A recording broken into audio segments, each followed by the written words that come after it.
more about Jenn and her background, where she's coming from, and all those good things. So, Jenn, if you don't mind, tell the people who you are. What's going on? My name is Jenn from Japan. I am really from Japan. I was actually born and raised there, so lived over there for over 25 years. So my dad was in the military, and I just had the pleasure of being able to grow up in another country. So I've always been a foreigner, like because I was a U.S. citizen, but I was just in Japan. Oh, yeah. Yeah.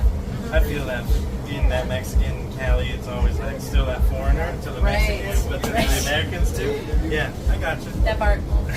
That's how it is. It's like military. Growing up on a military base, it's like a different environment, culture. And then like people are like, oh, you're from Japan, you have an accent. I'm like, well, I was born and raised on a military base, so that will, like, everyone speaks English, you know? So it's like you're learning from everybody on the base and the culture, so you're getting smacked with a lot of different people's cultures from the States, because it's not just one state, it's from all over. So I just think I was always like, had like lots of different influences. No, you guys are good. We're good. But yeah, so, you know, so I think that's the part, like, it's just, I've always been a mix of everything. All right, so from over there, the clouds brought you over here to Vegas. How long you been out here? Yeah, let me know first. No, I got to Vegas in 2018. So I kind of just was like at the point in my career where I was like, I can keep working for the military, or I can go do something that's more in alignment with what I want to do. I think that's what it was. It was like, what would I want to do? What would make sense in my life? And what would really make sense is like following my dreams and going after that. So I was like, I need to go to a country that speaks English, so I can go to like England, or I can go to the United States. And I was like, United States because I'm already a citizen, might as well.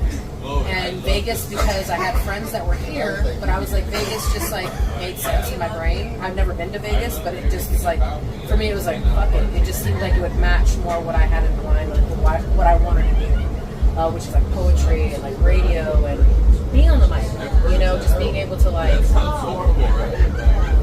being able to help like drive like a event, or when you know you can change a mood in a crowd, and you can help to like, you know, add to that, or you can, you know, make it be great because that's your intention. Like that's like, it's always deeper. That's powerful. You know, like, and that's what I want people to understand is like, I'm pretty intentional. Like when I walk by people and I give you ashtrays, or I give you waters, or just as a human, you know what I mean? Like I'm very intentional, and so when I have those little voices in my head, it's like I just listen to it. You know, right? You know, we're all here together, and if I can make it, and if I can help make it a better experience for people, then that's my mission. And then so your passion, like that's kind of what we talk about. We try and get people who have that drive, no matter if it goes down and comes back up, goes back down, you have that passion, that drive. But your passion had you bring out yourself at an event in July, this past July, right? A couple months ago. You mind explaining that one a little more? Because you go deeper than just doing cool ass events here on the Indian tribe. So what was that about? No, so first of all, I always appreciate Nubu and how you try, because they gave me my opportunity, and they trusted me to be able to like hold the mic and say, you know what, you know, you're cool, you're good to go, like, you know what I mean, you can host this event. So I'm like, I'm super grateful always, because I don't think anybody knew it at the time, but that was a dream, you know, that was a dream, like that was like being fulfilled in that moment. And I don't think people understand, like, I'm literally living my dreams. I'm not just wishing, or like, you know, I'm living. I learned that I'm creating this is, you know, so I'm always grateful, and I'm so thankful, you know, always to Nuwu. But yeah, before Nuwu, or before I became here, I was always building Jenn from Japan. I'm a poet. I've done radio in Japan. I came here with the intention of, I want to continue doing poetry and just, you know, being on the mic in whatever capacity. Music is something that I've been doing, so if nobody knows, I have music too. I have some songs on Spotify. So like there's a lot of layers. Like I'm one of those people that's all about when they say like you want to try and experience something, I'm like, I'll do it one time. You know, I'll do the music because it makes me nervous, you know, me singing my own music and songs, but I know that that's where that growth is, you know, that evolution and stuff like that. So like some things just come a little bit more easier than others, but I constantly want to challenge myself. So there's a bunch of shit I can do. I do a bunch of shit. I've had a lot of life experiences. I've worked with children. I used to work at Boys and Girls Club. I work in elementary schools. Used to work in a Marine Corps club in Okinawa. Officers, staff club out there. So like I've had like a different like experience. Like I've just hopped around because somebody told me something when I was a senior once. They said that you don't have to just do one thing. And it always just stuck in my head, like, oh my gosh, this is too one thing. And then the older I got, or just the more life I lived, I should say, I was like, dang, all these little things have come in handy to who I am.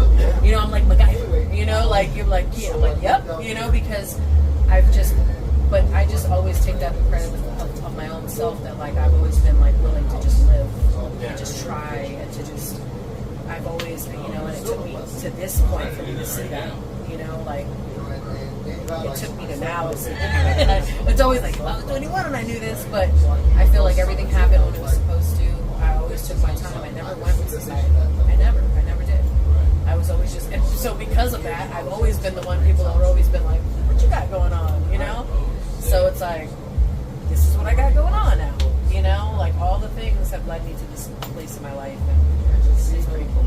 Yeah, it is. And then you're getting, okay, so I think here at New was just the coolest place in town, right? But what you're bringing in is so different and new that you have all the poets coming out, you have all the freestylers coming out, you have all the karaoke enthusiasts coming out, and that brings your name in the small time frame that you've been doing it. People know your name, so you've been doing it right, and you've been doing it, like you said, just following true to you, which at the end of the day, it's the mic, you know. So that's crazy how we were just talking before this that you just got the mic, you know, at home, and now you're trying to figure it out. But if you think about it, to me, this is just stoner thoughts. It's like you already figured it out. You found it. Now your voice is out there a lot more faster, and your ideas are out there now, widespread in this small town than other people who's been doing it since 7-8 years ago. So, you know, big ups to you, man, for sure. That's awesome that you can share that story. And there's a lot of people in the dumps right now in our industry that have a passion, and it might not be being a bartender, but being in the industry. And you're living proof. And there's other people out there too, I'm talking to Token, that have passion for cannabis, but finds their own passion and can mix that in. And, you know, it's cool to be able to talk to you because you're so willing to talk, open, and just funny as fuck, if I can say. Like, it's always a good time when we come all the time out here. You know what I mean? That's why we love to support you, man. Oh, I appreciate that. I tell people, I tell people this all the time. I'm kind of leading into it. Like, I'm going to do an event. I'm going to invite everybody to this event, and they're all going to think it's about poetry. They're just going to assume because that's, you know. And then they're going to come in, and I'm going to be like, haha, all these years, guys, I've really been a fucking comedian.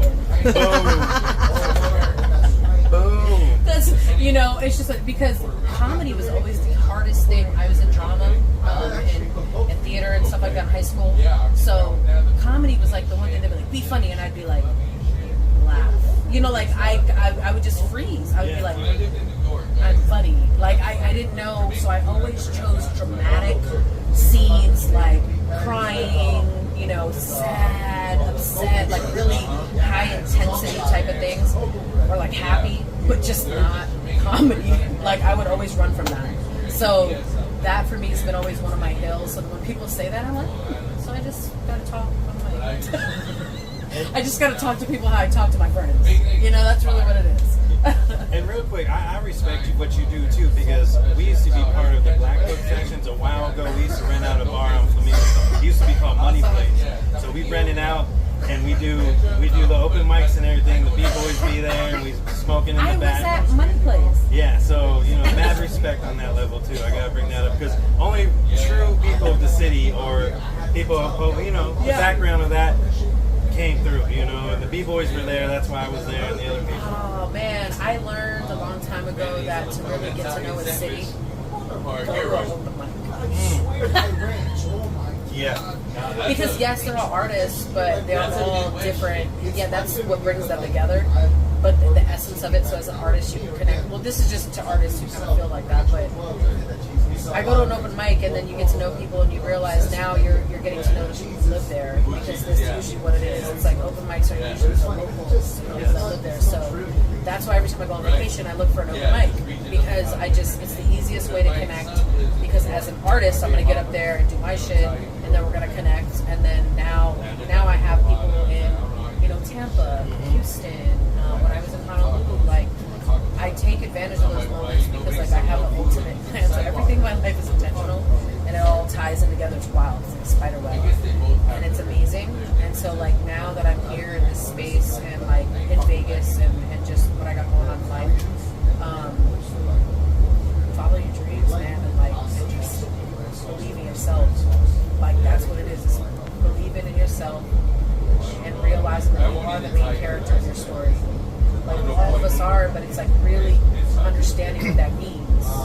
Being the main character. Like, you are running a show, so you get to decide in your life, like, what you want to create from that. You know what I mean? Like living testament. Because I could have just stayed working in the military. It was great. Japan, amazing. Never gonna take away, like, never gonna take away my experience. I just knew at that point in my life something was pulling me. Like, it was just that time, and I've always been that person that just, like, okay, it's time to go, and just go. Like, shit, I'll bet on myself every day. You have to, 420%. You have to, because nobody else will. Every day. That's one thing that I learned too. Even I always try and wear our shirts when we go out. You know why? Because nobody reps your brand harder than you. And that's the bottom line. 420.